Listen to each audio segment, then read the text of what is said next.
The sky above Varexis Prime was always red. Thick clouds moved slowly, glowing from the twin suns. Deep in the golden palace of Queen Alivara, silence had taken over. The queen was dying. Inside the massive throne room, nobles with long robes stood in a circle. Their faces showed confusion and anger. The queen, once tall and full of power, now lay weak on her crystal bed, her skin pale blue, her eyes dim. A messenger entered, breathing fast. The human is here, he said. Gasps echoed in the hall. A human? A noble shouted. Why did she call a primitive deathworlder? Why not a healer? A scientist? Even a priest? Another whispered. The queen raised a hand weakly. Leave us. Only he stays. Everyone left the room slowly, heads low but eyes full of fear. Only 2 guards remained by the door. A moment later, the human stepped in. He looked confused. His name was Ethan Cole, a simple mechanic from a dusty colony on the edge of the galaxy. He had oil stains on his jacket and worn boots. His hair was messy and his eyes were wide with uncertainty. This must be a mistake, Ethan said. I don't know this place. I've never met a queen. But when he looked at the woman on the bed, something stirred in his memory. Her face, it was familiar somehow. Not as a queen, but something else. Ethan Cole. The queen whispered. He blinked. You know my name? She smiled weakly. Of course. You once gave me water when I had none. On a planet full of chaos, you were kind to without reason. His heart skipped. Wait. That was 10 years ago. That scavenger girl, that was you? Yes, she said. I was in hiding then. I was sick, afraid.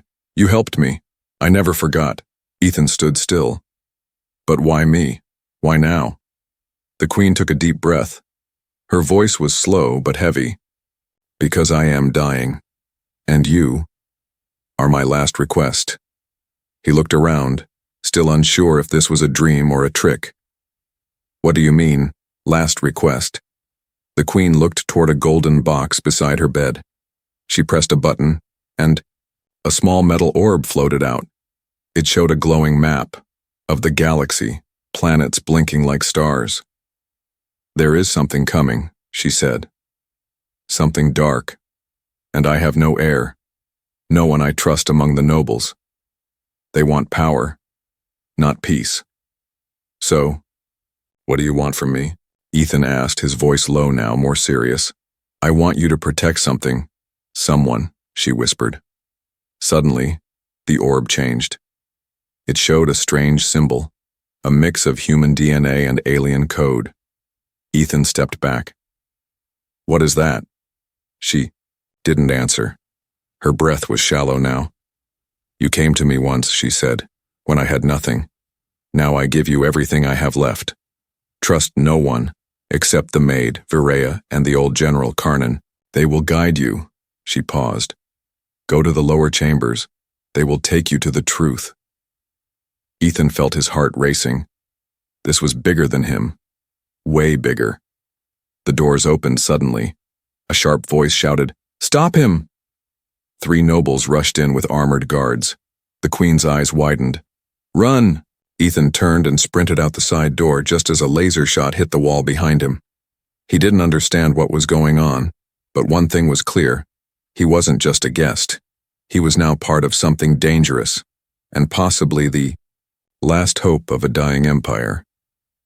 Ethan Cole ran through narrow crystal hallways, guided only by flickering lights and his pounding heart. Behind him, the palace guards shouted in a language he didn't understand. Their footsteps echoed louder every second. He had no idea where he was going. All he had were the queen's final words. Trust the maid. Trust the general. Go to the lower chambers. He turned a corner, and suddenly a soft hand pulled him into the shadows. Quiet, whispered a female voice. Ethan looked up. A tall, alien woman with golden eyes and silver hair stood before him. Her face was beautiful, but her expression was serious. I'm Virea, she said. The queen told me to find you. Before Ethan could reply, she was already leading him down a hidden stairway behind a moving wall. The door closed behind them silently. The noise above faded. They walked deeper into the palace's secret level. There were no windows, no colors, only smooth metal and blue lights along the floor. "Why are they trying to kill me?" Ethan finally asked. "Because you're not supposed to exist in her story," Varaya said. "The nobles thought the queen would name one of them as heir. Instead, she called for you. That broke the balance." "But I'm no one. I'm just a mechanic," he said. Varaya stopped and looked him in the eyes. "You don't understand, do you? This isn't about politics. It's about a memory. A bond even she couldn't erase." She opened a round door at the end of the tunnel. Inside was a room glowing with green light. In the center hovered a large orb, humming softly. "This is the memory core," Varaya said. She recorded her. "Truth here. Memories no one else has seen. You're the only one allowed to watch." Ethan stepped forward. The orb scanned him and flickered to life. A hologram of Queen Alivara appeared, younger, smiling, her face full of color. "If you are watching this," the recorded queen said, "then I am gone, and you, Ethan, are standing where destiny brought you." The scene changed. It showed a market street on a desert planet. Crowds moved around. In the corner, a young, sick girl with alien features collapsed. No one helped her, until a young man appeared. It was Ethan, 10 years younger. He knelt, gave her water, tore cloth from his own shirt to cover her wounds. He didn't ask who she was. He just helped. "That day," her voice said, "I saw what makes your kind different. Not your strength, not your science, but your heart." The scene shifted again. It showed the queen on her throne, holding something close to her chest. A child, still unborn. "I chose to keep your kindness a secret, but it changed me. I broke our rules. I chose to carry your seed, and now this child, our child, is hope for both our species." Ethan stumbled backward, heart racing. "Our child?" Varaya nodded slowly. "You didn't know, she never told you. She kept the pregnancy hidden from the Empire. If the nobles find out now, they'll destroy the child. That's why she asked for you. Only you would protect what she loved most." Ethan felt like the floor vanished beneath his feet. A queen, an empire, a secret baby, and him, just a man with a toolbox and a tired heart. "She never said anything," he whispered. "Not one word." "She wanted to," Varaya said softly. "But your kind was forbidden. If the council had known she was with a human, they would have executed her." Ethan looked at the orb. The queen's hologram smiled sadly at him. "One last time. Now, Ethan, I beg you, protect our daughter. The child has my blood, and your will. She is the bridge between worlds. Don't let her fall." The recording ended. For a moment, silence filled the chamber. Then a loud bang came from above. The enemy had found the tunnel. Varaya's face hardened. "We must move. The general is waiting near the landing bay. If we don't leave now, we never will." Ethan turned back to the orb one last time. So many emotions boiled inside him. Shock, fear, anger, and something else. A fire. Something deep in his chest had awakened. He wasn't running anymore. Now, he was fighting for family. Even if he had just found out about it, he looked at Varaya. "Let's go." The emergency hangar doors groaned open as Ethan and Varaya rushed in, gasping for breath. The place was old, hidden beneath the palace, covered in dust and shadows. Only a few dim lights flickered overhead. A large armored figure stood waiting, beside a small ship. His skin was gray and a long scar ran down his face. "You brought the human?" The man growled. "This is General Karnan," Varaya said quickly. "He served the queen before the nobles forced him into exile." The general looked Ethan up and down, unimpressed. "He looks soft." "Looks can lie," Ethan said, still panting. Karnan grunted. "Let's hope so. The child's life depends on it." Just then the ground shook. Explosions echoed through the underground. Varaya's eyes widened. They've breached the palace lower walls. We don't have time. They rushed aboard the ship. As Karnan took the controls, Varaya brought Ethan to the back, where a sealed chamber stood glowing faintly. Inside was a pod, transparent and humming with life support energy. Floating inside was a tiny form, a baby, barely formed, but alive. Her skin was pale violet, her hair faintly silver. She's early, Varaya said softly. But her vitals are strong. She's fighting. Ethan stared at her, unable to speak. She was real, his daughter. He placed a hand on the glass. She's mine? Varaya nodded. And hers. A child of two worlds. But she won't survive if we don't escape. Suddenly, alarm screamed. Karnan shouted from the cockpit. 2 pursuit ships, fast ones. They'll catch us in under 2 minutes. Ethan clenched his fists. We're not handing her over. I don't care what happens. Good, Karnan shouted back. Because they're not asking nicely. The HFY ship lifted from the hidden bay, shooting up into a stormy sky. Behind them, the palace exploded in flames. The nobles were burning it down to erase all traces. In the cockpit, Karnan flew like a man possessed. Ethan sat beside him, watching the screen show enemy ships closing fast. They'll shoot us down, Karnan growled, unless we dump weight. No, Varaya said quickly. The baby's chamber is too fragile. Not her. The memories, Karnan said. Varaya froze. The Queen's final recordings? She already told him the truth, Karnan said. That's enough. If they get those files, the nobles will know the baby's real father. The girl will never be safe. Ethan looked at the small glowing box, holding the Queen's last private thoughts, her truth, her feelings. For him. I'll do it, he said. He grabbed the box, opened the airlock, and threw it into the void. A piece of his heart went with it. The ship shook violently as lasers zipped past the hull. They're locking on, Karnan shouted. I'll buy you time, Varaya said suddenly.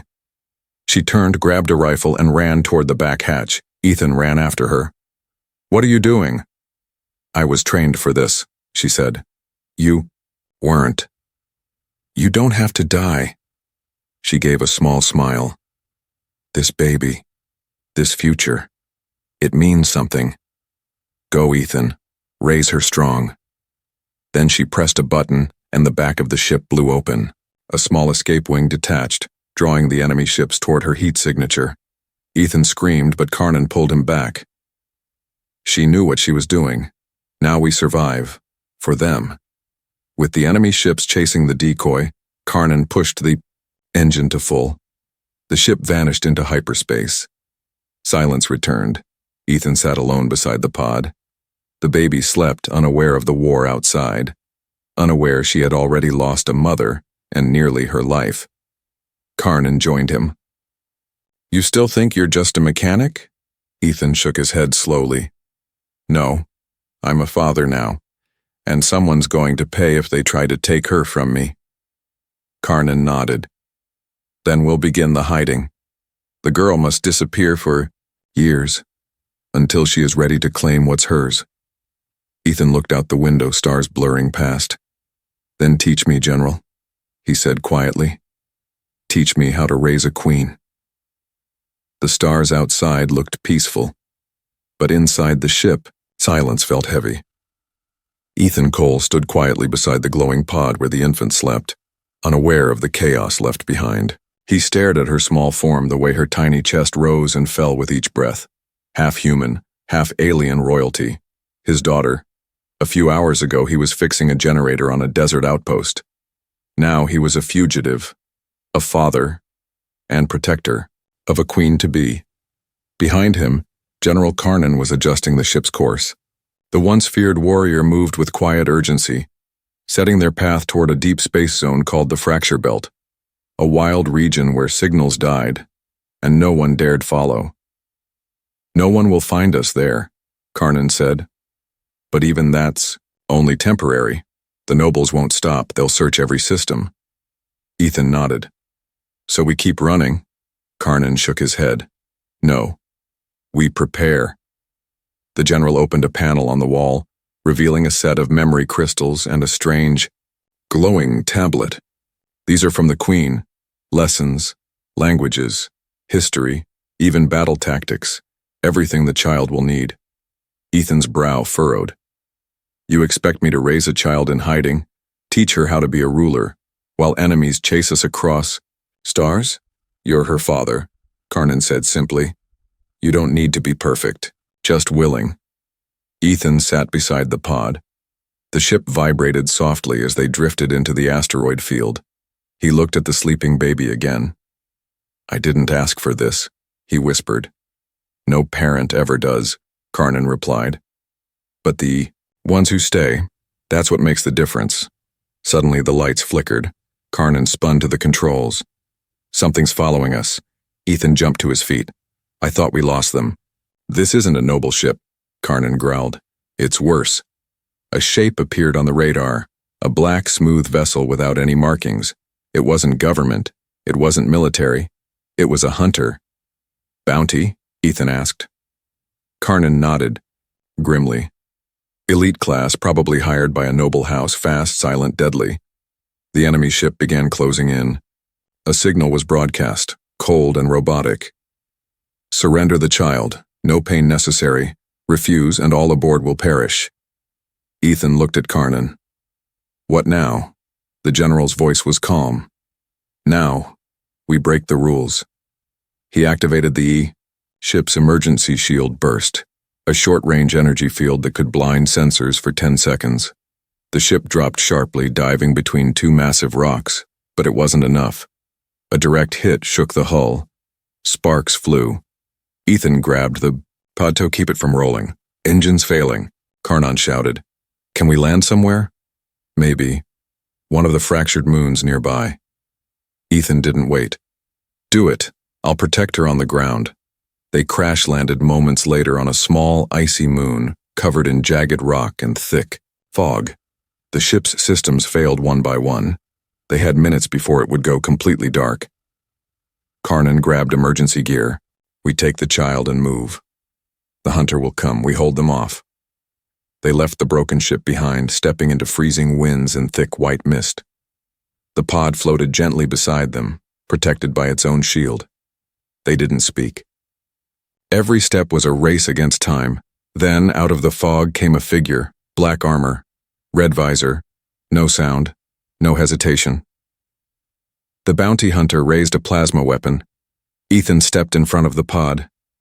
The shot fired. Karnan tackled Ethan to the ground, the bolt missing by inches. Move! Karnan roared. They ran into the narrow canyon ahead.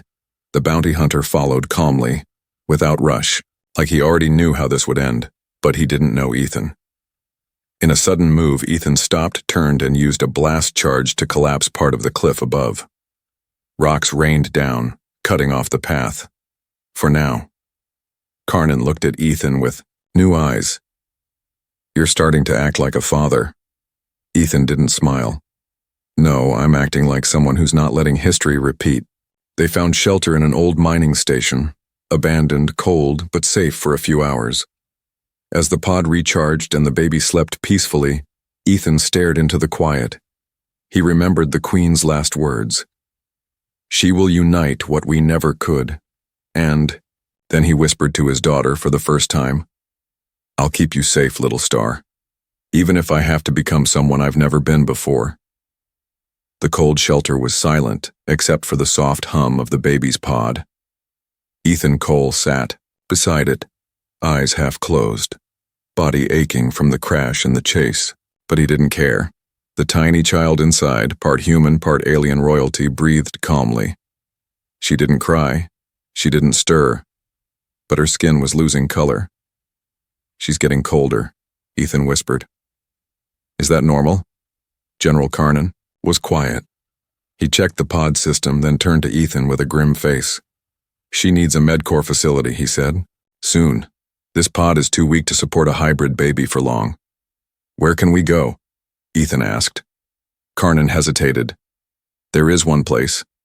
He opened a hidden channel on his device and spoke an old code.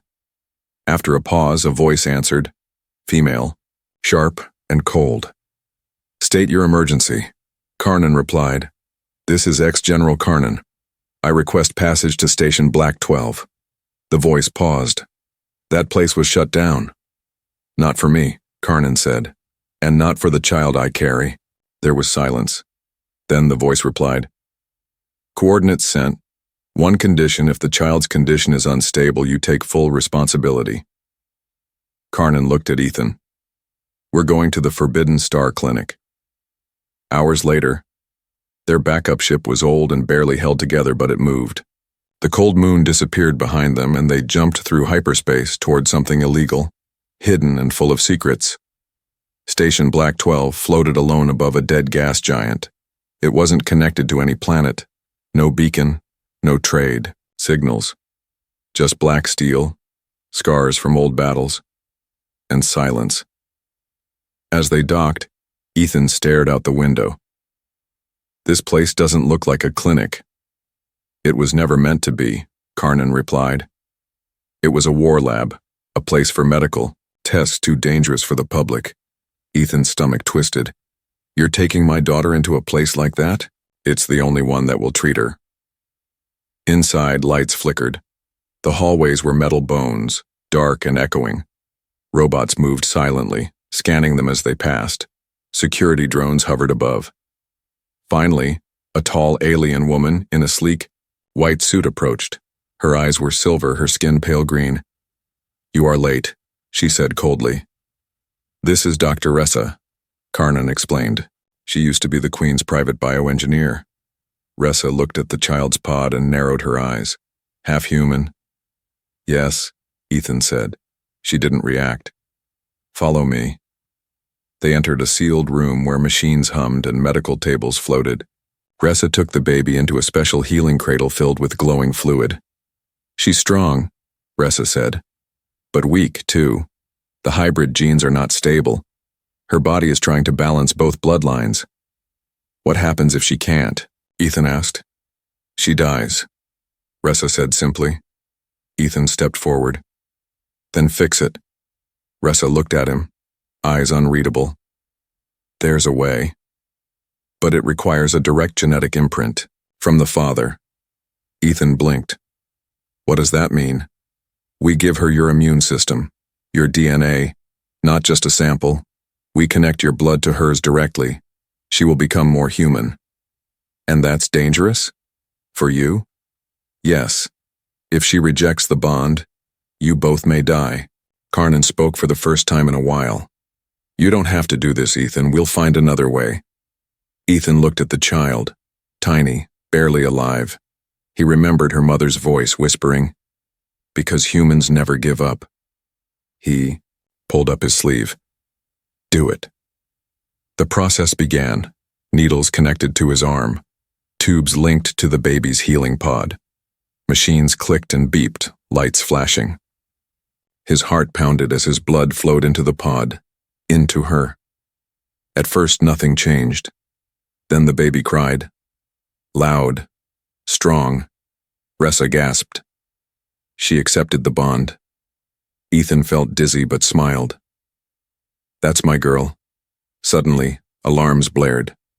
Karnan ran to the control screen. Ship incoming, no ID, someone found us. Impossible, Ressa snapped. This station is invisible. They found me, Ethan said. They always do. Karnan turned to Ressa. Hide the child now.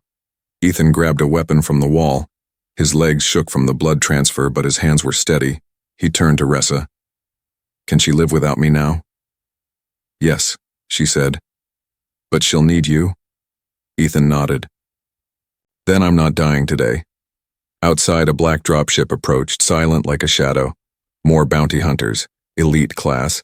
But this time, Ethan wasn't just running. He had something to protect now, and he'd die before losing her. The black dropship landed without sound. Its sharp wings unfolded like claws. 3 bounty hunters stepped out, each different in shape, but all covered in dark armor. Their visors glowed red.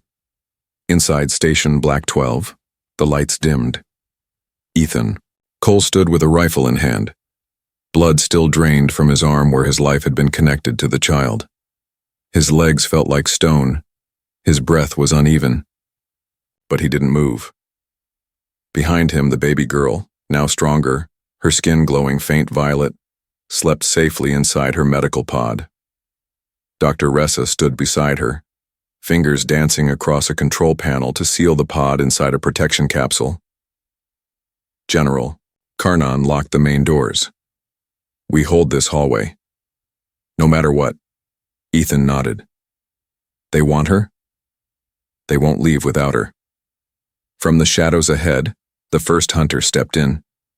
A tall one, 7 feet high, moving like smoke. The second glided forward on floating legs, weapon arms glowing. The third wasn't even fully organic. They didn't speak. They opened fire. The hallway became a battlefield. Ethan rolled behind a crate, shots flying over him. Karnan roared and fired twin plasma rifles.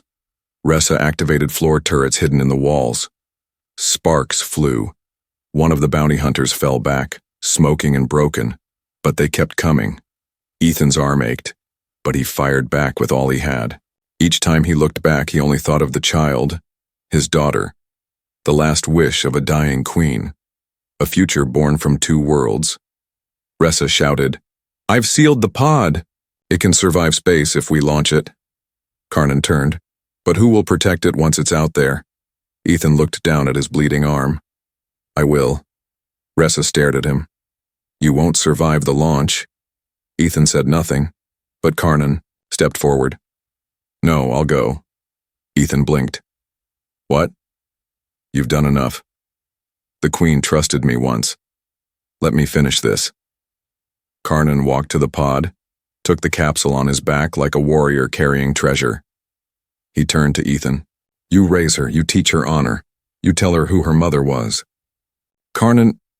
Ethan tried to speak, but the general gave him one last nod. Then he ran toward the emergency shaft as alarms screamed behind him.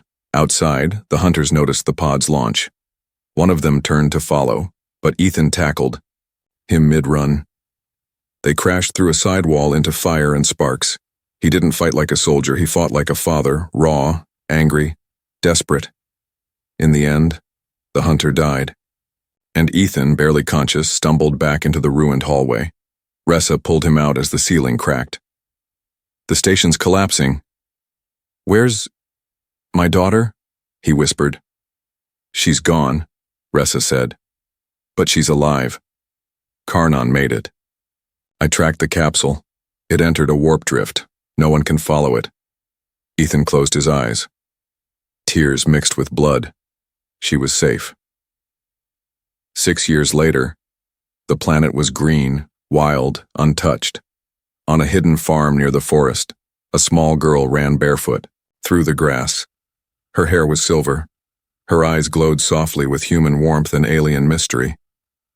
She laughed as she chased a small bird drone. Behind her, a man stood sharpening a tool. His body was older, worn, but his eyes, still sharp, still watching. Ethan Cole had become a father in every sense. He raised her with stories of both earth and stars, of a queen who loved deeply, of a soldier who sacrificed everything, and of a legacy that no one could ever steal. The child, Lissa, grew fast, strong, and curious. At night she would ask, "Will I ever be a queen?" Ethan would smile and say, "Not today, but one day, when you choose to be." Because she was more than royalty. She was the bridge between empires, and she had her mother's will and her father's heart. The winds of the planet Solwyn IV moved gently over the green hills. Morning light painted the sky in gold. On a quiet farm, far from cities and battles, a young girl with silver hair and curious violet eyes trained with a wooden staff. Her movements were not perfect, but sharp, fast, focused. Her name was Lissa, daughter of the late alien Queen Alivara, and the human man who raised her, her father. Ethan Cole watched her from the porch, arms crossed. His once black hair now had strands of gray. His body had scars, some visible, some hidden, but his eyes still carried that fire, That same fire that once saved a dying queen and protected a child no one wanted to exist. Again, he called out. Lisa nodded and reset her stance. Far away, in the high towers of the Galactic Union, a crisis was building. The nobles who once served Queen Alivara had turned on one another. Without a true heir, the empire was splitting apart. Trade collapsed. War fleets circled, old enemies returned. And among all this, rumors began to spread. There's a child hidden somewhere, a child with alien royal blood and a human soul. Some feared it, some wanted to use it, and a few wanted to destroy it.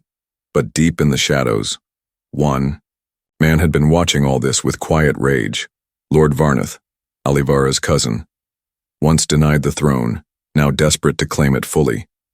His spies finally returned with information. She lives, they said. The hybrid child. On a backwater world raised by a human. Her name is Lisa. Varnath smiled. He ordered his best hunters to go. Back on Solwyn 4, Ethan could feel it. Something had changed. At night, the stars felt less friendly. Birds flew quieter. Machines picked up odd signals, interference that didn't belong. He checked long-range scanners. Someone was searching. He walked into the small house where Lisa was studying galactic history. She looked up, sensing his worry. Dad? He sat beside her. I need you to be strong now, Lisa. She tilted her head. Why? Because soon, someone will come looking for you. People from your mother's world. People who don't want peace. She went quiet. Am I really that important? You are, he said softly. You are everything your mother dreamed of. You are the proof that humans and aliens are not enemies, that we can build something new. He reached into a locked drawer and pulled out a small crystal. It glowed faintly. This, he said, is your mother's last message. I've never shown it to you. Until now. He inserted it into a projector. Queen Alivara's message, a hologram of a beautiful alien woman, appeared. Her eyes were tired, but full of love. Lisa, if you are seeing this, then your father has kept you safe. He is not of our world, but he is the strongest soul I've ever known. In him I saw something rare, kindness without reason, loyalty without promise. And now, I see that same fire in you. You are the daughter of two worlds. Not a weapon, not a crown. You are hope. One day when you are ready, go to the stars. Speak your truth. And let no one silence your voice. The message ended. Lisa wiped her eyes. I want to go, Dad. I want to do what she asked. He smiled, proud and sad at once.